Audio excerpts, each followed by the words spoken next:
What's up, YouTube friends? So Valentine's Day is coming up very quickly, and I was cruising around Pinterest looking for some treat ideas, and I came across these cookies, and I just had to give them a try.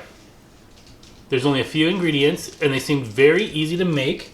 It's a great way to use up those maraschino cherries. We always seem to buy a jar around Mother's birthday, because she likes pineapple upside down cake, and it's always kind of hard to find a way to use up the rest of those cherries. I'll go ahead and leave the recipe down below for these cherry chocolate kisses, so let's get started. So in my stand mixer I have 2 sticks of softened butter, and the recipe said you want it softened but still cool.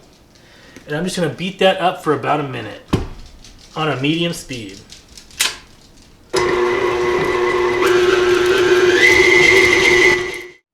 Next I'm going to add a 1/4 teaspoon of salt. My butter was unsalted. If you use salted butter, omit the salt. And then I'm going to slowly stir in 1 cup of powdered sugar. So I'm probably going to do half now and then half after that gets incorporated.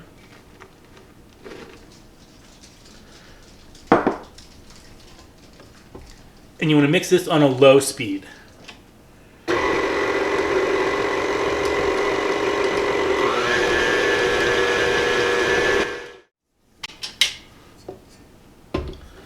I'm going to add the rest of my powdered sugar.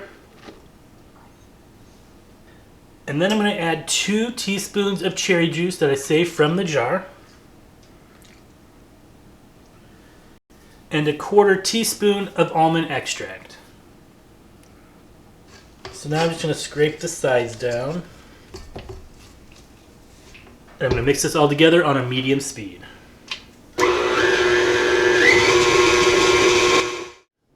So everything's mixed together. It has a nice light pink color. Next I'm going to incorporate 2 1/4 cups of flour, and I'm just going to stir that in on a low speed. I already have 1 cup in my mixer already.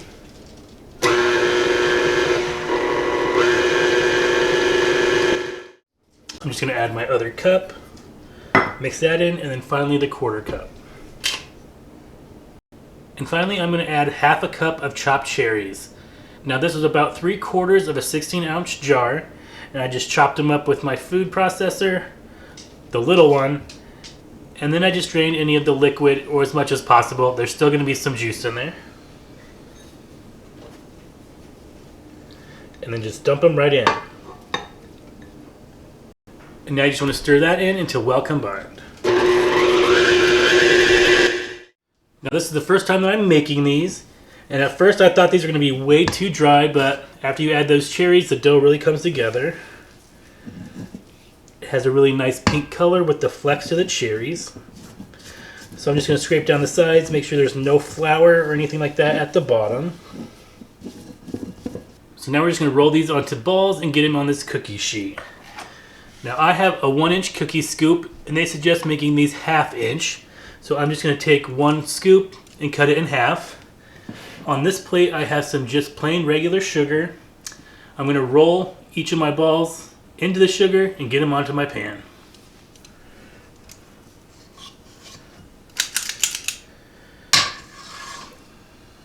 So here's 1 scoop.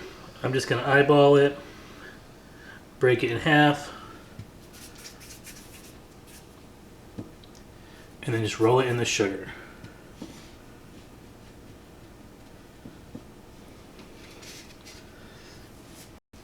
So just one more time, I'm taking 1 of my larger scoops,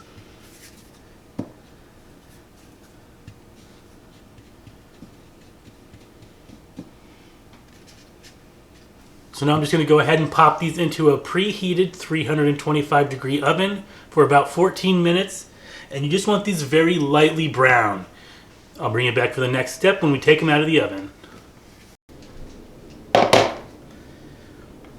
Alright guys, so once they come out of the oven, you can see they're a little bit golden brown around the edges. I'm going to take 1 of my Hershey Kisses and just press it in the center.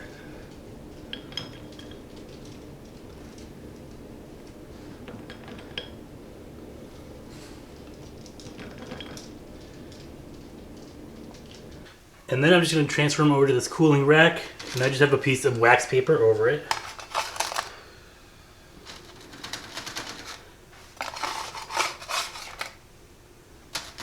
So now I'm just going to ball up the rest of my dough, roll it in sugar, and bake off the rest of these cookies. I'll bring it back for the taste test. And here's what they look like all finished up. You do get a really big burst of cherry flavor from the cookie, and everybody loves a Hershey Kiss. I mean, you can't go wrong with that. Now, I want these to be really small because I actually made a little box. I'll show you a little bit later.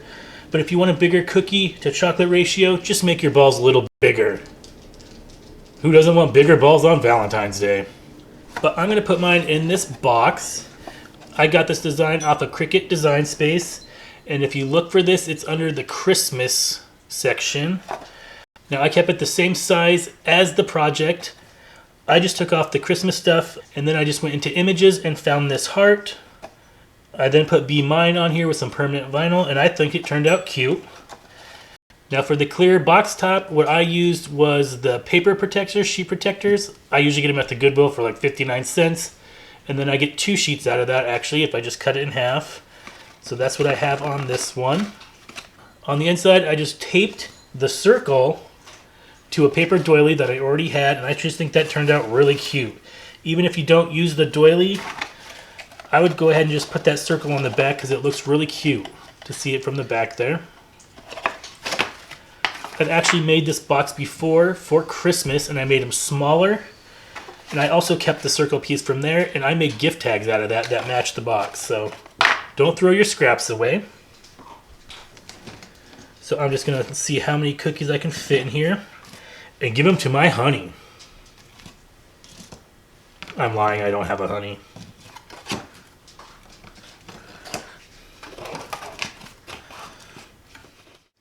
I think this just would be a cute alternative to just getting a box of chocolates. It's homemade, and they taste delicious. I hope you give these cherry chocolate drop cookies a try. If you'd like to support this channel, check out my Etsy link down below. I also have my social media links down below if you'd like to follow me over there. And as always, thanks for watching. Have a happy Valentine's Day, and I'll see you next time.